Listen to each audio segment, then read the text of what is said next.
ya, kalau males olahraga atau mager, akibatnya tadi tuh insomnia, kemudian tubuh dan tulang jadi lemah ya, lemah. Dokter. Kemudian obesitas juga. Dan pokoknya sangat banyak dampak negatif kalau kita males nih. Nah, makanya tadi kita udah ngebahas tentang jalan kaki, termasuk jalan kaki di mall nih dok. Nah, itu pertanyaannya dok ya. Apakah jalan kaki di mall itu dianggap sebagai gerakan olahraga? Dan apakah memang bermanfaat dok? Silakan dok. Jadi ada jawabannya nih Tergantung ya. Tujuannya. Tergantung bagaimana orang itu berjalan di dalam mall. Pertama kembali lagi ke yang kita infokan yang sebelumnya, bahwa kita menghitung jalan kaki itu sebagai sebuah aktivitas aerobik kalau dia dilakukan sekitar 15-30 menit. Orang bisa di mall bisa 3 jam, 4 jam, iya benar. Cuma apakah dia mencapai kecepatan yang kayak 100 meter dalam 1-2 menit itu? Jadi kalau dia berhenti di tiap toko, which is tiap toko mungkin bedanya 10-20 meter doang, berarti belum tercapai aktivitas aerobiknya. Tapi kalau dia memutuskan, oke, di mall tuh udaranya cukup ya, dibantu dengan AC, jadi kayaknya dia cocok nih kalau dia olahraga di dalam, kemudian 100 meter dalam 1 menit dia hitung, dia punya ini, ya itu jadi terhitung sebagai sebuah olahraga. Tapi kalau tiap toko berhenti, ya itu nggak dihitung sebagai olahraga.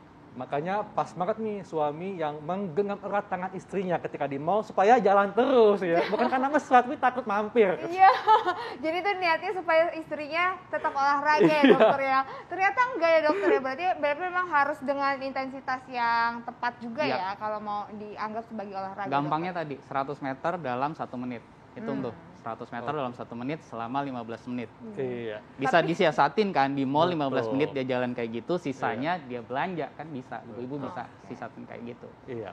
Tapi ini ada pantun nih dok. Ini pantun buat semua deh, buat Intan juga nih ya, buat ibu-ibu juga nih ya. Jadi gini bunyinya nih ya.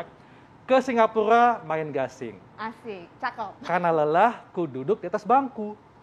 Kukira diriku pusing, ternyata dirimu jalan kaki di pikiranku. Dokter. Nah, kalau itu olahraga bukan ya dokter ya? Dokter, ini langsung aja kita ke fakta dan mitos berikutnya dokter ya.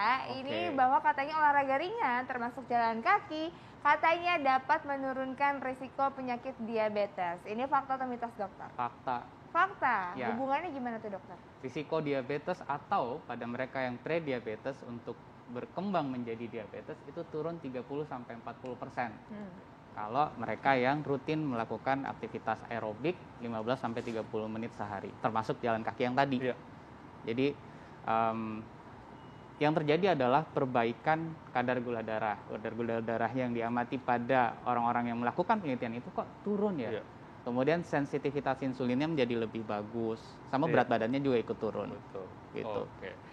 Dok, ini mungkin masalah yang dihadapi oleh para bapak-bapak yang nonton ya, ibu-ibu juga yang mungkin suka pusing nih ya, pusing jengkel sama suaminya nih. Dok, fakta atau mitos dok ya, rutin jalan kaki dapat meredakan disfungsi ereksi. Nah, ini fakta atau mitos dok? Fakta. Fakta. Dan poinnya cukup tinggi ya. Ayo bapak-bapak jalan semuanya.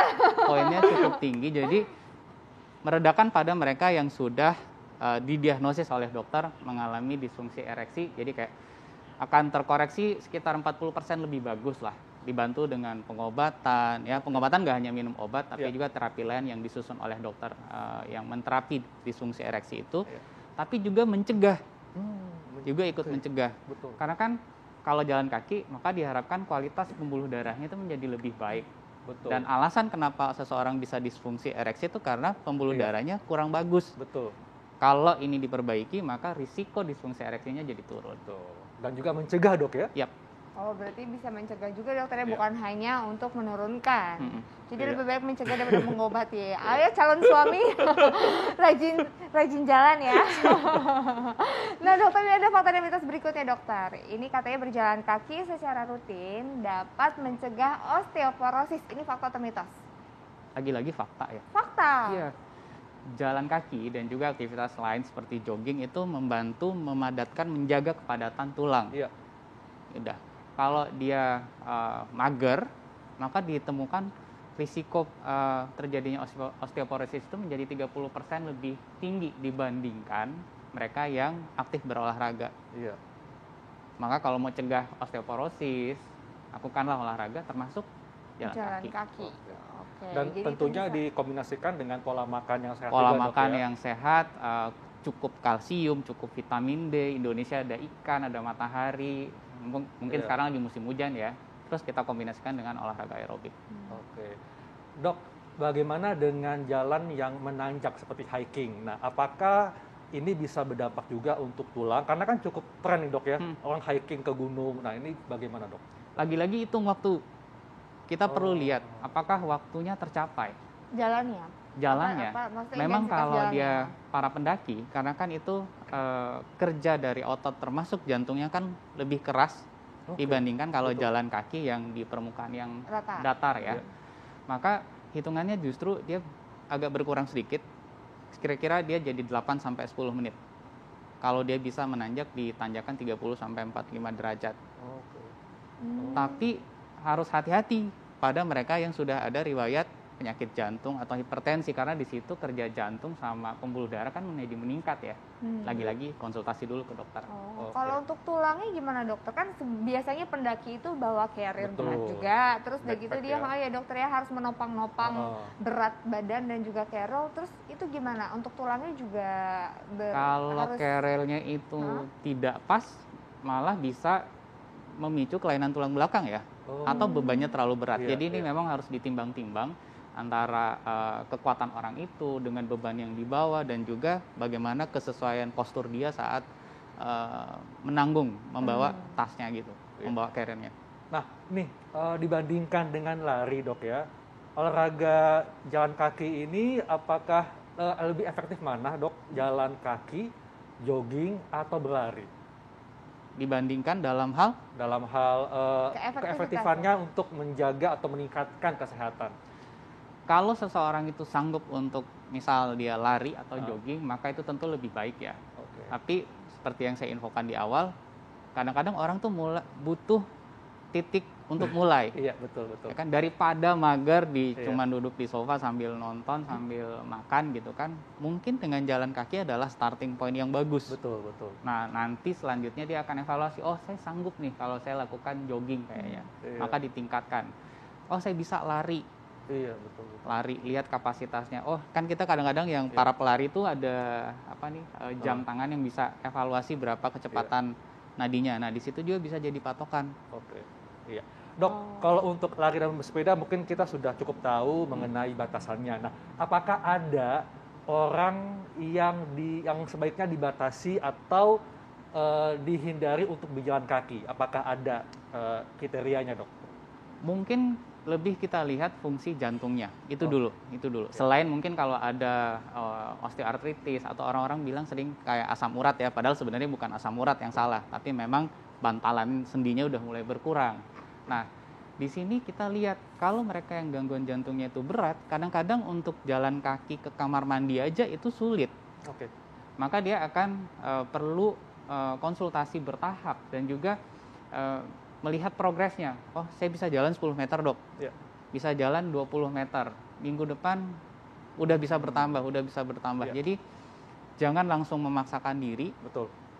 Jangan juga melaksanakan aktivitas olahraga tanpa pantauan dan bimbingan dari mereka yang paham, termasuk para dokter. Jadi memang harus dilakukan dengan baik, tepat, dan terukur, Dok, ya? Betul. Nah, dokter, berarti ini apa nih, Dok, tipsnya supaya bisa mendapatkan manfaat maksimal dari berjalan kaki, Dok? Mungkin 3 ya. Pertama, mulai dulu.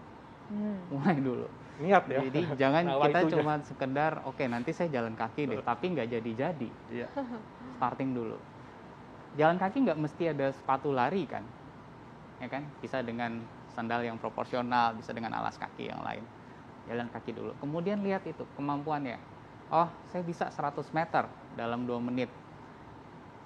Oh, ternyata 1 menit saya masih bisa. Saya tambah jaraknya.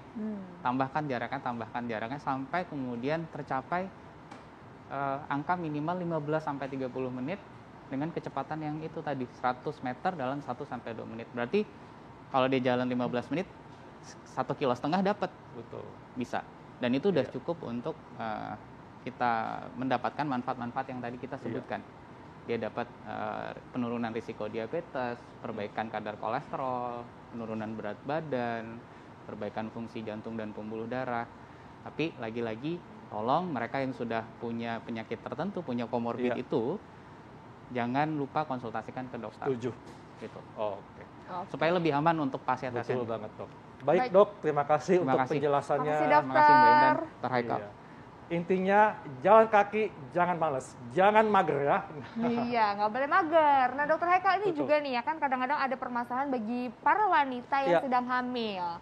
Katanya suka sembelit, gimana tuh dokter caranya supaya nggak sembelit lagi? Nah, kita akan bahas solusinya sesaat lagi, tetap di Hidup Sehat.